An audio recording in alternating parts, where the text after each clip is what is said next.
Hello and welcome to teach me English. Teach me English में आप सबका स्वागत है। आज भी मैं उसी टॉपिक पे चल रहा हूँ जिससे मैंने शुरुआत की थी, वो है इफ़ क्लॉज। इफ़ क्लॉज पे ये 4th वीडियो होने वाला है। बेसिक से मैंने शुरुआत किया, अब मैं एडवांस की तरफ बढ़ रहा हूँ ताकि आपके अंदर जो भी टॉपिक मैं कवर कर रहा हूँ उसकी डीप नॉलेज आपके अंदर आ जाए, आप डेप्थ में समझें उसे। और कोई भी एग्ज़ाम हो आपके लिए, चाहे स्कूल लेवल की हो या फिर कोई कॉम्पिटिटिव एग्ज़ाम्स हो, आप दोनों एग्ज़ाम्स को ग्रामर के लिए चिंता फ्री होकर के एग्ज़ाम दे सकते हैं। देखते हैं ये इस एडवांस में आज मैंने क्या लाया है। उससे पहले आप मेरे चैनल को सब्सक्राइब करना ना भूलना, साथ ही साथ बेल आइकन को भी दबाइए ताकि आपको न्यू नोटिफिकेशन मिलता रहे, और शेयर्स और लाइक भी करें, क्योंकि ये करने में ना आपका नुकसान है ना फ़ायदा है। हाँ, लेकिन जो यूट्यूबर्स और जो वीडियो बना रहा है उसका फ़ायदा हो जाएगा। मैं सिर्फ खुद की नहीं कह रहा हूँ, जिसकी वीडियो आप देखते हो उसको इस तरह से आप हेल्प कर सकते हैं। तो मैं शुरू करता हूँ आज का ये topic, inversion of if clause. Inversion of if clause में क्या देखेंगे? शुड, वर और हैड का यूजेस देखेंगे इफ के जगह पे। इफ के जगह पे मतलब इन प्लेस ऑफ इफ। इस वर्ड इफ के जगह पे हम इन 3 वर्ड्स का यूजेस देखेंगे। ये जो इन्वर्जन है ये सिर्फ और सिर्फ बेसिक रूल्स के ऊपर ही अप्लाइड है। बेसिक का वीडियो आपने देखा, नहीं देखा है अब तक तो अभी देखिए, इस लिंक में मिलेगी आपको, तुरंत देखिए, इस लिंक में मिलेगी आपको, ठीक है। और उसके बाद फिर ये सब समझने की चीज़ है, शुड वर हैड। ये हम क्यों करते हैं ऐसा? इफ़ को हटा के शुड वर हैड क्यों करते हैं? देखिए इंग्लिश में क्या होता है, इंग्लिश में एक होता है पोलाइट मैनर और एक होता है मोर पोलाइट मैनर।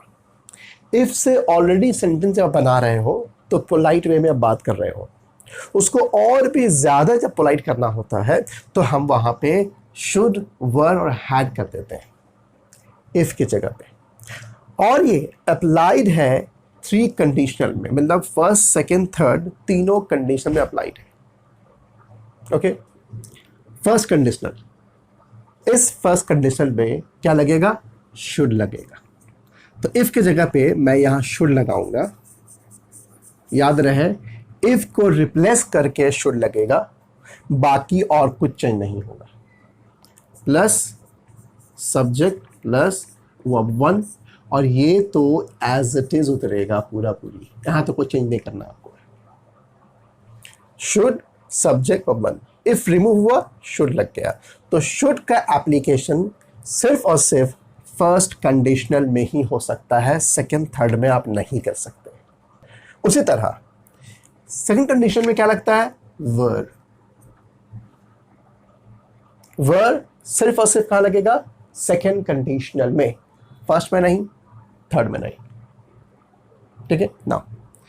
इफ के जगह पे लगा दिया हमने were, subject as it is, if हटा वर लगा, सब्जेक्ट अपने जगह पे, इफ सब्जेक्ट था वर सब्जेक्ट हो गया। लेकिन थोड़ी सी और चेंजेस है इसमें, प्लस यहाँ V2 है, आप इसे कर देंगे 2 प्लस वर्ब 1। बस ये फ़र्क है थोड़ा सा इसमें। इफ़ के जगह पे वर लगेगा, सब्जेक्ट अपने जगह पे होगा, V2 मतलब पास्ट वर्ब, वर्ब 2 बदल के हो जाएगा 2 वर्ब 1। मीन्स आप इसको क्या कर दे रहे हैं? आप इसको इन्फिनिटिव कर दे रहे हैं, 2 वर्ब 1। सेम यहाँ पे सेम होगा, subject verb 1, no changes. Third conditional में इफ़ के जगह पे आप हैड लगाएंगे, या तो ऑलरेडी हैड था, इसका मतलब समझ लीजिए कि इस थर्ड कंडीशन में ये हैड आगे आ गया बस, और ये इफ हट जाएगा यहाँ से, फिनिश। और इफ नहीं यूज करेंगे इसमें। Had plus subject as it is, no changes, plus verb third. तो आप समझे ये हैड आगे आ गया और ये इफ रिमूव हो गया। समझ लीजिए इन तीनों में चेंजेस आ गया, हैड आगे आ गया, सब्जेक्ट उसके बाद, वर्ब 3 अपनी जगह पे, और यहाँ तो सेम होगा, सिर्फ हमने को क्या किया, इफ को रिमूव कर दिया और इन सब वर्ड्स को क्या किया, सिर्फ रीसफल कर दिया। सब्जेक्ट हैड से हैड सब्जेक्ट कर दिया, यही किया हमने। तो रूल्स के हिसाब से जब इन्वर्जन में ये कहाँ लगा है, थर्ड कंडीशनल में, ये हो गया फर्स्ट कंडीशनल में, ये हो गया सेकंड कंडीशनल में, और ये हो गया थर्ड कंडीशनल में। Should were had. जब आप इसे देख लें अच्छे से, जब आप इसे समझ लें अच्छे से, तब अब हम क्या करेंगे, कुछ क्वेश्चंस सॉल्व करके देखेंगे कि क्या हम इसे चेंज कर पा रहे हैं कि नहीं। अब देखते हैं ये 3 सेंटेंसेस जो कि इन 3 रूल्स पे बेस्ड है, ठीक है। उसके बाद समझने की कोशिश करते हैं चेंज कैसे हो रहा है, किस तरह चेंजेस आ रही है, देखेंगे इसमें, ठीक। देखिए, Riya calls, they shouted, Radha had chosen. तो कॉल्स वर्ब 1 यहां पे, शाउटेड वर्ब 2 यहां पे, हैड चूजन हैड वर्ब 3 यहां पे। तो सीक्वेंस में ही क्वेश्चन लिखा गया। इसका मतलब है यहां पे फर्स्ट कंडीशनल से सेंटेंस बना है, तो इसका मतलब ये हो गया कि फर्स्ट कंडीशन में शुड लगेगा, तो यहां हम इस इफ को रिमूव करके शुड लगा देंगे और कुछ चेंजेस नहीं करना है आपको, बस कॉपी कर देना है। देखिए, शुड रिया कॉल, अब इसे एस ई एस स्टॉप हटाना पड़ेगा ही। क्यों? क्योंकि एस ई एस सिर्फ लगता है सिंपल प्रेजेंट के साथ, और किसी के साथ आप एस ई एस अप्लाई नहीं कर सकते हैं, ग्रामेटिकल रूल्स है, ठीक है। सो यहाँ पे जैसे शुड लग गया, अब इसमें से कॉल्स हट जाएगा, अब एस ई एस से फ्री हो गया, अब शुड के साथ डायरेक्टली क्या लगता है, वो फर्स्ट ही लगेगा जो ओरिजिनल फॉर्म में है।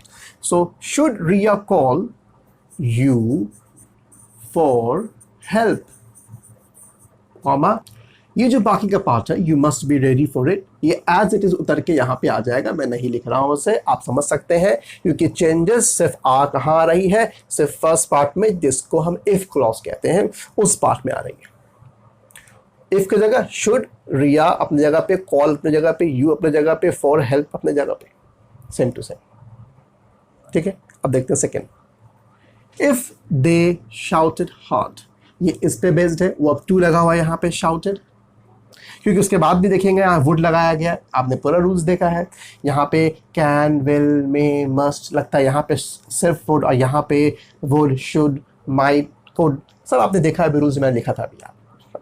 सो यहाँ ये है सेकंड कंडीशन का पार्ट, तो यहाँ पे भी इस इफ को रिमूव करके हम यहाँ वर लगा देंगे पहले एक बार। उसके बाद जो सब्जेक्ट है, सब्जेक्ट सेम उतरेगा, दे, इफ की जगह वर लग गया, यहाँ पे सब्जेक्ट जो था उतार दिया मैंने यहाँ पे, दे। अब क्या करना है, थोड़ी सी चेंजेस, 2 लगा देना है, और ये शाउटेड वर्ब सेकंड से वर्ब फर्स्ट कर देना है shout, were they to shout hard, comma, हो गया। इस तरह से ये change, if they shouted hard, it will change to were they to shout hard। बाकी ये फिर same change, would, we would get the signal, ये as it is उतर जाएगा, इसमें कोई चेंजेस आपको नहीं लाना है, चेंजेस सिर्फ इसमें आया, if हो गया वर में, they सेम है, shouted कन्वर्ट हो गया 2 + verb 1 में। if Radha had chosen, had verb 3rd, had chosen, मतलब यहाँ पे क्या लगेगा, शुरू होगा had से, if remove, if यहाँ पे रिमूव, हैड लगा दिया हमने, हैड, हैड के बाद सब्जेक्ट एज इट इज, ये तो देखिए तो उल्टा हो गया ना, सब्जेक्ट हैड था, हैड सब्जेक्ट हो गया, तो यहाँ पे राधा हैड से हैड राधा हो जाएगा, बस यही तो आपका चेंजेस करना आपको है। इफ हट जाएगा पूरा पूरी खत्म, राधा हैड से हैड राधा हो गया, और कुछ बदलाव नहीं हुआ। देखिए, had Radha chosen the correct garment, comma, सब कुछ यहाँ का जो पार्ट है वर्ब के साथ लेकर, वर्ब से लेकर के जो इस टॉपिक का इस इफ क्लॉज में जितना पार्ट है वर्ब से लेकर के वो पूरा सेम उतरेगा, और बाकी के जो सेकंड कॉन्सिक्वेंस और रिजल्ट जो पार्ट है वो तो एज इट इज उतार देंगे आप उसमें, कोई चेंजेस नहीं करेंगे उसमें। होपफुली आप सब समझ गए इसे कि किस तरह से चेंजेस किया जा सकता है। यहाँ तक समझने के बाद उम्मीद है कि आप सब ये 2 क्वेश्चन कर पाएंगे खुद से। मैं इस क्वेश्चन को इस बोर्ड पे सॉल्व नहीं करूँगा, आप सब खुद से सॉल्व करें इसे और मुझे कमेंट करें इसका आंसर, मैं बताऊँगा आपको करेक्ट हुआ है या नहीं। उम्मीद है कि इस वीडियो को आपने अच्छे से समझा, लेकिन ध्यान रहे बिना पिछले वीडियो को सही से समझे बगैर आप इस वीडियो को या इस टॉपिक को नहीं समझ सकते। मैंने हमेशा कहा है ये चेन सिस्टम है, एक के साथ एक अटैच है। पहले को आप नहीं छोड़ सकते हैं, पहली सीढ़ी को आप नहीं छोड़ सकते हैं, जंप मार के आप आगे नहीं बढ़ सकते हैं।